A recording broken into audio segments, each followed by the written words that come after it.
Sedimentary rocks is one of the most important component of earth crust. Earth crust पे सबसे important crust है जो जिसकी classical understanding classification industrial essential for geomorphological process, किस तरीके से अर्थ का निर्माण हुआ उसके अंडरस्टैंडिंग के साथ ही आप सेडिमेंट्री रॉक के को समझ सकते हैं, जो बहुत ही ज़्यादा में लगभग 10 से 20% अर्थ सरफेस कवर किया है। Explain the classification of sedimentary rocks and based on their formation.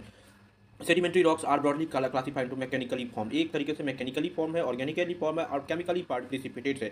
Mechanically rock are shale and sandstone, जो मैकेनिकल से बना है, जो सेल है, सैंडस्टोन है जो कंपेंसेशन से बना हुआ है। Organically form such coal and limestone, और ऑर्गेनिक का पार्ट है कोल और लाइमस्टोन जो एक्युमुलेशन से बना है, एक साथ एक प्रेशर से बनता है coal. Chemically they are chert and sandstone through the precipitation, और जो केमिकली है they are chert the rock preserve fossil, rock में ही हमारे एंसेस्टर के fossil making crucial for understanding, और उस फोसाइल के डीएनए स्टडी से हम पता करते हैं क्या है कोल और क्या है पेट्रोलियम का resource, and what are the oceanic trench and how they help to understanding tectonic oceanic trench are long narrow extremely deep displaced found ocean. एक तरीके डीप डिस्प्लेशन है जो ओशन के फ्लोर पे टाइपिकली सबडक्शन जोन, जहां subduction zone होता है वहीं आता है फॉर्म होता है where one tectonic plate move beneath हो, जहां पे एक टेक्टोनिक प्लेट दूसरे की ओर बहता है। The trench are Mariana trench, आपने नाम सुना होगा मारियाना ट्रेंच, ये सब भी है।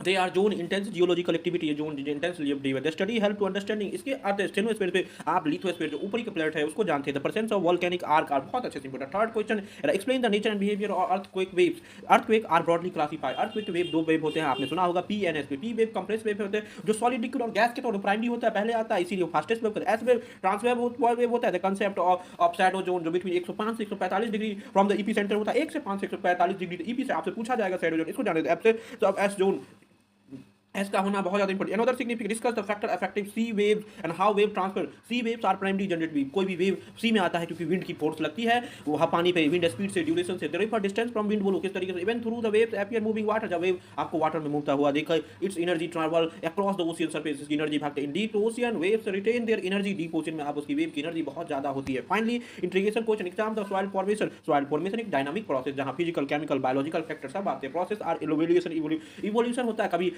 रिमूवल होता है, फाइन, कभी क्ले, मिट्टी, एल्युमिनियम, ये सब होता है। ट्रांसलोकेशन होता है, इनरिच, कभी इस प्रकार के मटेरियल का एक जगह से दूसरे जगह, लीडिंग टू डेवलपमेंट ऑफ बहुत सारे हॉरिजन होता है। The process determine soil fertility, soil fertility क्या है, उसके टेक्सचर क्या है, उसके स्टेबिलिटी क्या है। What is stand laterite soil is commonly tropical soil. Laterite soil को हम ट्रॉपिकल सॉइल कहते हैं, इसलिए कहते हैं कि ये आयरन और अल्युमिनियम बहुत ज्यादा होता है, और लेकिन लैक ऑफ फास्फोरस और नाइट्रोजन होता है जो क्रॉप प्रोडक्टिविटी को फोकस हार्म करता है।